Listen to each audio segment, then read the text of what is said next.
What industry is a lot shadier than it seems?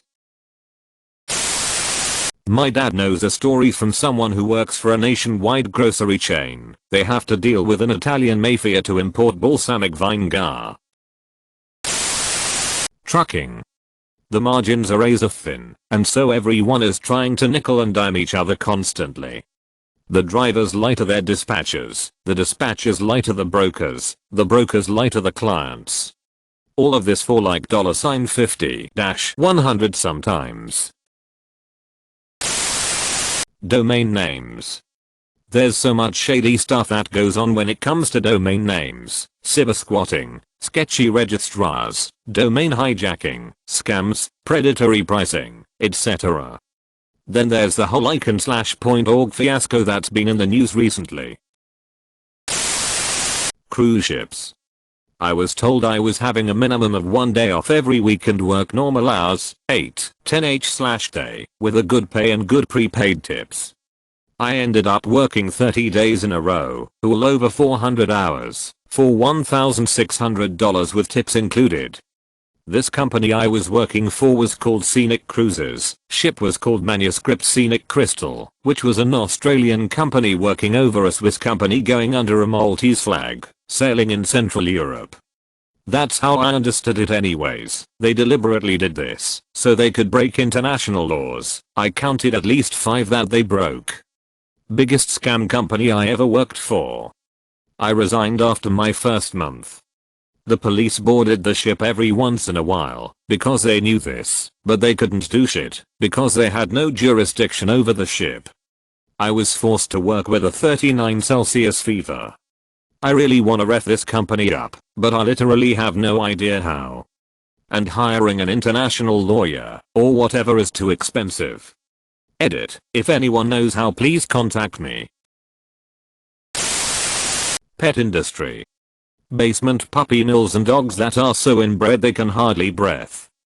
There are plenty of ethical breeders out there, and some unlicensed breeders are ethical, even if in a legal gray zone, but the conditions of some of the so-called puppy mills can be really bad.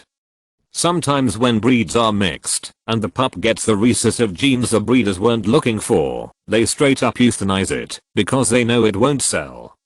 Not to mention how many purebreds are actually not pure at all, and sold as is. Shady.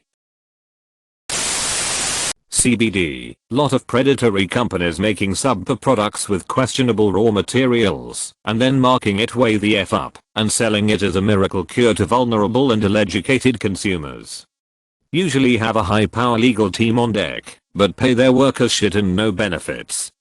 Edit, because so many people are asking, while I used to be in sales in the industry, and have my own opinions about who's good out there, it's a woefully short list. You'll probably have your best luck checking out the top recommendations at r/CBD. They have a whole pinned post about best companies that they've, hopefully, vetted well. Avocado farms. Most of the farms in Central America are taken over by the cartel because of how much money is in selling avocados. More people died last year over vanilla in Madagascar than cocaine in South America.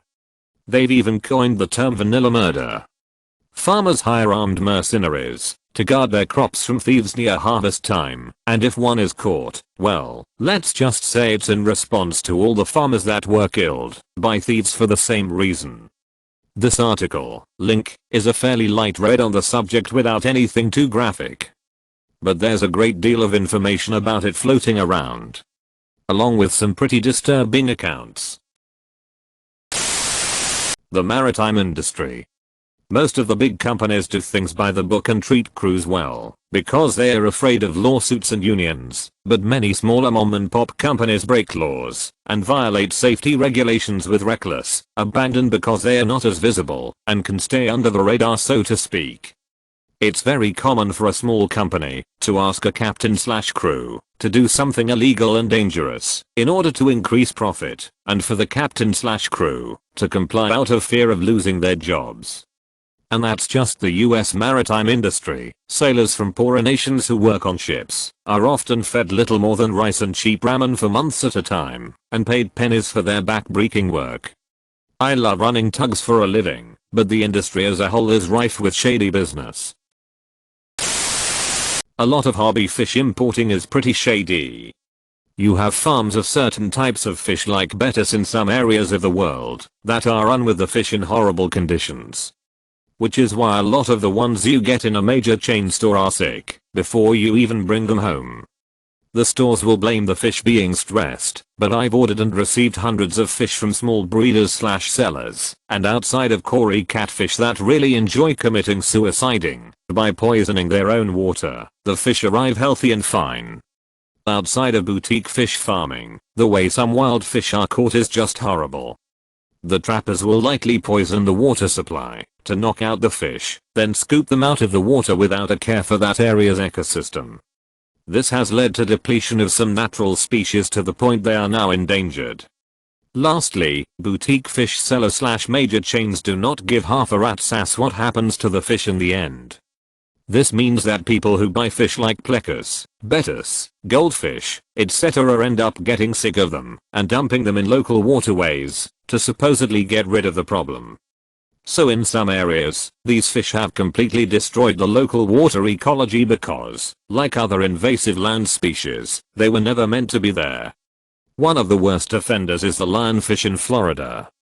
It's venomous and has no natural predators, so its population has exploded out of control. Link. The same is true of plecus. Link. And goldfish. Link. Basically, releasing fish into the wild is a terrible idea. Releasing any animal into the wild can have disastrous consequences, but fish are being released into a very limited ecosystem and outside of a few diseases. If they can adapt to the water and have no predators, they will survive and breed incredibly quickly. I love my fish, I love the hobby, and there's a lot of value to it as global warming may make things like reef tanks a valuable source of coral in the future. But there's also a lot of bad to it. Dietary supplements. It's gotten better, but there's still a lot of half-truths and whole lies. Not all that long ago it was seriously like the Wild Wild West. All industries are shadier than they seem. I used to work for a flute manufacturer, and it was shady as hell. Eyeglasses.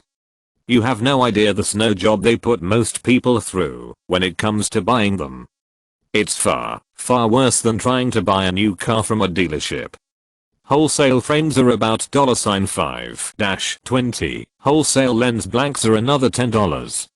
Any kind of dip coating, tinting, etc. is negligible cost and effort to apply, literally pennies. To top it off, they don't even do a whole lot in-house, but send it to labs which are basically sweet shops that can take up to 2 to 3 weeks when labor time is literally under 5 minutes. Instead of training real opticians and technicians, they are just glorified sales staff now. Most of the time they don't even bother with proper measurement for PD, frame width, or arm fitting. Was an optician in the early 90s. I'm horrified at what the business has become. Recruitment industry. Some examples. Fake jobs to lure candidates for registration. KPIS. Trainee negotiation tactics of telling a candidate there is a better candidate who wants less, so we recommend less for you to get the job, especially for contractors. Coveting off pitching and telling a candidate they have been sent to a line manager, but in reality they haven't been submitted because 2 others from same recruiter have already been in interviews. If they fail, you may get a chance. Lot of coded ways to put on a database info on your age, non-professional related appearance, and ethnicity. Ageism, sexism, racism is rampant in hiring. A lot more dodgy stuff behind the scenes. Source: was involved with the industry on a global level for over 15 years before I changed careers. Rating services like Yelp. Refuse to advertise, and your good reviews magically get rearranged. Hey, look, if you want to do that and be transparent, I get it. But most every business owner knows how scummy this is, and most clients just have no idea. I have a business that isn't something that would usually be looked for on Yelp. They called and I just froze. Luckily I do long-term rentals and was sold out. Explained I wouldn't have an opening for months. They seemed to leave me alone. Yet they have my business on the front page of Google search, under the wrong category. Great, you made it to the end. Now smash that like button and subscribe for even more videos like this one.